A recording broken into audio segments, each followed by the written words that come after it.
Peter. Bonsoir, merci d'être là. Je vais vous présenter un petit peu plus en détail au public de ce soir avant qu'on commence cette discussion. Donc, Daniela Fernandez est psychanalyste, membre de l'école de la cause freudienne et de la Escuela de la Orientación Lacaniana en Argentine et de l'Association mondiale de psychanalyse. Elle est professeure d'université à l'Universidad de San Martín, enseignante à l'Instituto Clínico de Buenos Aires, ainsi que directrice de la revue La Ciudad Analítica. Daniela Fernandez a écrit et coécrit des articles et des ouvrages tels Mujeres de Papel, Femmes de papier, et L'homme de Kertész, variations psychanalytiques sur le passage d'un siècle à un autre. Donc merci d'être avec nous, Daniela, ce soir.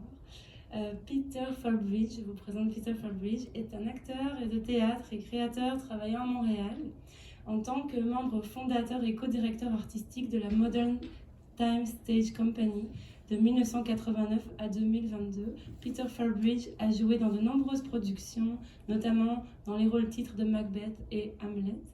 Parmi ses travaux, Peter Farbridge a co-traduit et adapté les pièces de plusieurs artistes iraniens avec Sohail Parsa et a travaillé comme co-scénariste et co-concepteur pour plusieurs nouvelles productions théâtrales, notamment À l'âge en 2009 et Forgiveness en 2014. Il a récemment terminé une maîtrise en anthropologie et théâtre et est actuellement artiste en résidence au département de théâtre de l'Université Concordia, où il met en scène une adaptation de, je ne sais pas si je vais bien le dire, Ota Sogo Mizuno Eki, c'est ça? Mizuno Eki. Merci. Peter Farbridge collabore actuellement avec le projet Post Marginal, donc Inclusive Theatre Practice, qu'il a initié au Modern Times et qui cherche à encourager l'intersection des pratiques créatives des artistes marginalisés et non marginalisés. Voilà. Donc, la première, au fond, j'ouvrirai cette discussion en vous posant une question très large, mais en quoi ce film intéresse la psychanalyse et le théâtre? Je vous laisse commencer avec ça. Vas-y. Bon, et tout d'abord, je pense que ce film intéresse la psychanalyse parce qu'il parle d'amour, de souffrance, des chagrins d'amour. Le film présente plusieurs couples, les couples et les femmes téléphonent, et une femme suspendue au téléphone qui attend que le téléphone sonne, le couple femme abandonnée, homme absent, le couple femme-chien, les couples femme-solitude. Et la pièce des Cocteau met en valeur ces derniers couples, femme-solitude, car il s'agit d'un monologue. Et Cocteau le dit, un monologue en un seul acte pour actrice et téléphone. Donc et on ne verra jamais l'homme absent, ni dans le film, ni dans au moins les mises en scène que j'ai vues au théâtre de la pièce de Cocteau, on ne voit jamais l'homme absent. Et puis, le recours au téléphone, je pense qu'il ne peut qu'intéresser Almodovar et la psychanalyse, car c'est un ingrédient majeur de l'expérience amoureuse. Et le téléphone et l'amour, et ça c'est Roland Barthes qui le dit, qui parle beaucoup du téléphone, et réunissent deux éléments fondamentaux, que c'est l'attente et l'absence. Voilà, l'attente et l'absence. Peut-être que Peter, ces éléments-là t'ont inspiré quelque chose. L'absence et l'attente. Mais j'adore la conception de l'absence dans le film, dans l'effigie du complet sur le lit, comme l'amante qui n'est pas là. Pour moi, le film, mais j'adore l'histoire du film pour Almodovar parce que en fait, ça a inspiré un autre de ses films, Femme sur le bord d'une crise de nerfs. Et puis, donc, le fait qu'il a fini par le faire en adaptation, je trouve ça parle de l'histoire de cette pièce-là. En adaptation, ça crée tellement de films différents, de pièces différentes, d'interprétations différentes. Et je pense qu'il a abordé le défi de comment rendre ça actuel, de comment faire un peu la traduction de ce film en cette ère, vu que c'est presque une autre culture de la pièce. La pièce vraiment parle d'une culture, une vision de femme qui vraiment, pour moi, on n'est plus là. Et puis, comment rendre ce film actuel de ce point de vue féministe. On ne peut pas faire cette pièce sans point de vue féministe maintenant. C'était fait en 1989 avec Sylvie Drapeau ici, et c'était complètement pas le regard de l'homme du tout dans cette pièce, juste le regard de la femme sur elle-même. Et donc, je trouvais ça comme une interprétation de ça très intéressant aussi. Donc, oui. C'est-à-dire, voilà, là où j'entends que vous allez, c'est aussi sur la différence qu'il y a entre le texte original de Cocteau et l'interprétation que Almodovar en fait, à la fois en même temps en gardant certains éléments, c'est-à-dire la technologie, bon, mais qui a évolué, hein, et ce que permet aussi l'évolution de ça dans la mise en scène, mais aussi une modification du texte, et tout particulièrement certains passages. Donc peut-être que effectivement on peut se lancer sur cette question concernant, bon, toi Peter, tu abordes la question de la femme, bon, il y a aussi la question de la position de cette femme. Peut-être qu'il y a quelque chose de très différent. Oui, moi j'ai beaucoup aimé l'opération qu'Almodovar réalise sur la pièce de Cocteau et sur lui-même aussi. Ça, je trouve remarquable, car je trouve que la femme créée par Cocteau, la femme abandonnée, désespérée, qu'on continue à rencontrer dans nos cabinets d'analyse ou dans l'hôpital, on continue à rencontrer la femme qui souffre, la femme désespérée de Cocteau, c'est-à-dire c'est pas démodé, et on continue à la rencontrer, mais c'est la femme Almodovar, comme on l'appelle en espagnol, la chica Almodovar, la femme Almodovar par excellence, qui est devenue un paradigme du cinéma du XXe siècle, la femme désespérée qui souffre, chagrinée, ravagée par l'amour d'un homme qui part. Donc, il y a ça, il y a un premier temps du film où on voit cette femme désespérée qui avale des pilules avec du vin rouge et qui crie, qui ment, qui explose, qui se rattrape. Et dans un deuxième temps, et c'est ça ce que je trouve intéressant de l'opération Almodovar, c'est plus du Cocteau. À partir du moment où l'appel s'interrompt, c'est plus du Cocteau, et c'est Almodovar qui prend la plume et qui offre un destin différent à sa protagoniste. Un destin différent. Et ce destin différent, c'est l'acte que Tilda Swinton pose lorsqu'elle met du feu à son appart, qui était le nid d'amour de ce couple, et en même temps au plateau du cinéma. Voilà, donc effectivement, il y a un côté d'une théâtralité dans la pièce. Oui, je pense que la mise en abîme de l'espace est très intéressant. Comme ça renforce l'aspect de prison de la femme, et le fait qu'elle met le feu, c'est aussi un commentaire de sa liberté, disons. Elle raccroche le personnage, le fait qu'elle, de la pièce de Cocteau, ne peut pas raccrocher. Donc il y a des transmutations dans la culture et dans le temps. Aussi, pour moi, la technologie est fort intéressante parce que la pièce a été écrite en 28. La naissance du téléphone avec aussi comme un refus de la technologie à cause de la Première Guerre mondiale. et donc une méfiance de la technologie. Et je pense que c'est très contemporain dans ce sens-là parce qu'on est dans une ère où aussi on est même au-delà de ça, de dématérialiser l'homme. On est en train de se dématérialiser dans les relations humaines. Et même au théâtre, la pandémie a fait comme une pression sur le théâtre de se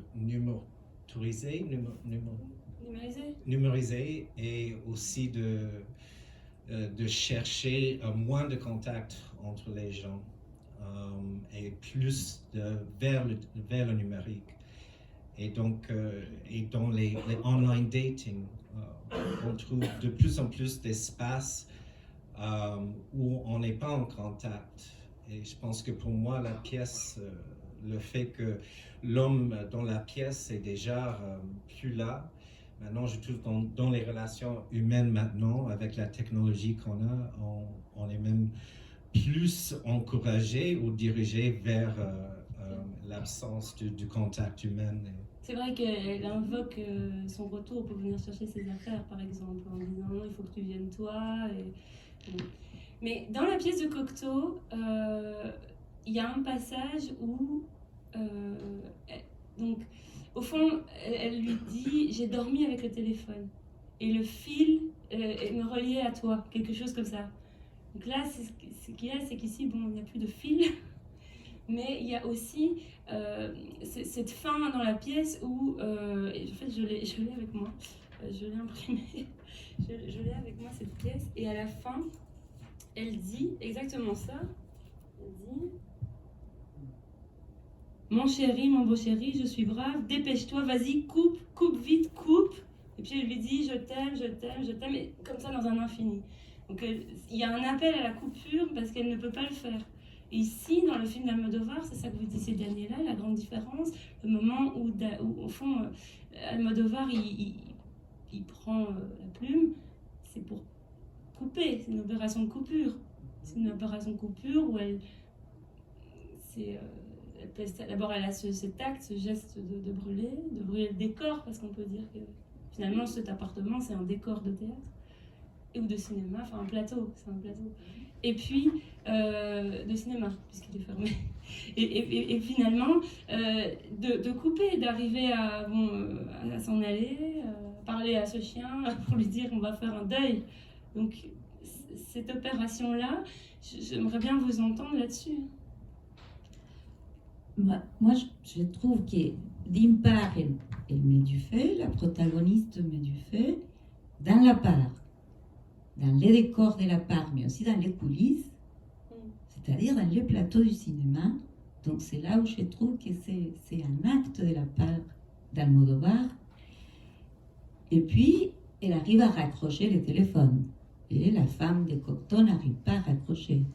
Elle arrive à raccrocher et enfin, elle sort dans la ville. Je ne sais pas si vous avez remarqué, même si l'appartement a une terrasse, on ne voit pas la ville. Hein? On ne voit qu'un décor, une sorte de rideau. Et notre regard bute contre un rideau, il n'y a pas la ville. Et là, elle sort dans la ville. Et donc, moi, il me semble que c'est une façon de libérer sa femme Almodovar. Et parce que la femme Almodovar, par excellence, c'est l'éloge du masochisme féminin. Et donc là, il me semble que la traversée d'Almodovar, c'est de libérer sa femme Almodovar de cette sorte de prison et de nous dire que finalement le masochisme féminin n'est qu'un film. Hein? Du fait qu'elle crée cet espace ouvert où on peut voir et les coulisses et les décors. Et tout le temps, dès le début, on voit que c'est un film. Il nous dit ce n'est qu'un film. Ça, moi, ça m'a beaucoup intéressé. Peter, par rapport à cette question-là. Mais il y a une performativité même dans la pièce, je trouve, il y a une performativité dans le mélodrame, parce que la pièce est très mélodramique, mais et je pense j'ai l'impression qu'il était conscient de ça, du fait que c'était un peu trop, quelque part. C'est les émotions et tout ça. Et dans ça, je pense qu'il y avait, pour moi, il y avait un commentaire à l'époque. Et le fait de mettre ça, oui, dans un plateau de tournage comme ça, pour moi, c'est une autre façon, oui, de mettre en évidence la performativité de tout ça. Et comme tu dis, la masculinité et les rôles qu'on joue, les mâles, les hommes, les femmes, on joue des rôles. Et c'est présent dans l'habit, dans la superficialité, même de l'industrie du film. Je pense qu'il y a un commentaire sur la superficialité de l'industrie du film aussi qui brûle à la fin. Et donc je pense que oui, il y a cette espèce performative. J'ai perdu mon fil. Vas-y. Bien. Donc en effet, c'est-à-dire, ce qui est intéressant, c'est ce double, si on peut le voir comme ça, c'est-à-dire à la fois une différence par rapport à la pièce de Cocteau, mais aussi au sein de l'œuvre d'Almodovar, quelque chose qui fait rupture dans la chaîne des femmes almodovariennes. C'est-à-dire, il y a comme ça, à un moment donné, et peut-être qu'il fallait en passer par aussi le choix de cette actrice. Parce que ce n'est pas non plus le choix habituel cinématographique d'Almodovar. C'est pas le paradigme de la femme Almodovar. Elle est loin de la femme pulpeuse méditerranéenne, style Penélope Cruz, Victoria Abril. Oui. Et puis le fait qu'il se libère de la langue maternelle, la langue espagnole, parce que c'est son premier film en anglais, et avec une actrice très aux antipodes de la femme Almodovar, je trouve. C'est-à-dire, il choisit un texte d'un auteur français, il choisit une actrice qui fait jouer en anglais, il s'est mis un peu hors zone, c'est-à-dire on était en pleine pandémie. Bon, je ne veux pas faire des spéculations, mais c'est vrai que par ce contexte qui pousse à introduire une différence, on a aussi quand même l'apparition de quelque chose, parce qu'au fond, ce moment où elle parvient à couper, eh bien, c'est là aussi le moment où surgit la voix quelque part. C'est ce dont on avait discuté ensemble, que vous aviez amené à un moment donné, Daniela, l'année dernière dans le séminaire. C'est-à-dire que tout le long où elle parle, etc., c'est un peu, pas du pareil au même, mais quelque chose comme ça. C'est le moment où elle peut faire ce geste, partir, que quelque chose surgit là. C'est là le surgissement. Là qu'on l'entend quelque part, qu'elle prend consistance d'une certaine façon. Oui, bon, je pense qu'on constate bien ce que c'est la voix, parce que même si cet homme n'est pas là, quand on parle au téléphone, on parle avec quelqu'un qui est là, mais qui n'est pas là. Mais il est là. Oui, c'est ça. Non? Et quelqu'un qui est à distance, mais qui en même temps, il est très près de nous, parce qu'il nous parle à l'oreille. C'est très bizarre l'expérience du téléphone. Mais je trouve que même s'il n'est pas là, on n'entend pas ces mots dans les silences à Tilda. Quand Tilda ne parle pas, c'est pas qu'on entend ces mots à lui, mais on entend ces mots dans ce qu'elle dit. Dans ces mots qui sont transformés, ces mots à elle sont transformés par ce qu'il dit, même si on ne l'entend pas. Moi, je trouve que c'est là où quelque chose de la voix émerge. Non, c'est pas quelque chose qu'on entend forcément. Mais ces mots sont transformés, sont affectés, sont coupés par ce que lui il dit. Donc même s'il est absent, il est là, cet homme, ou l'interlocuteur, on s'en fiche. Et même plus là, je pense que l'absence, en fait, c'est plus puissant au théâtre que la présence. Donc, je pense que le fait que, oui, on le voit par le regard. Il y avait, je ne sais pas si vous avez vu, il y avait beaucoup de tableaux de femmes nues. Et je pense que moi j'adore ces détails parce que je trouve que c'est ça le regard de l'homme. Et on peut soupçonner le choix de tableau de son mari ou de son copain. On peut soupçonner juste par tout ce qu'elle a dit sur d'être mince, d'être jolie, d'être de certaines façon qu'il est toujours là. C'est comme d'avoir l'image qu'il voulait. Donc, pour moi, son absence n'a aucun rapport avec sa force en fait dans le film ou dans la pièce. Et même je pense que dans son absence, l'homme est plus présent et plus fort. Et je pense que si on regarde ça avec un regard féministe, pour moi, ça démontre un peu une force de la pièce dans cet égard, parce qu'on peut voir en fait l'effet de cet homme, même quand il n'est pas là, et ça joue pour les femmes, je trouve. Est-ce que vous avez quelque chose à ajouter là-dessus? Oui, donc peut-être je propose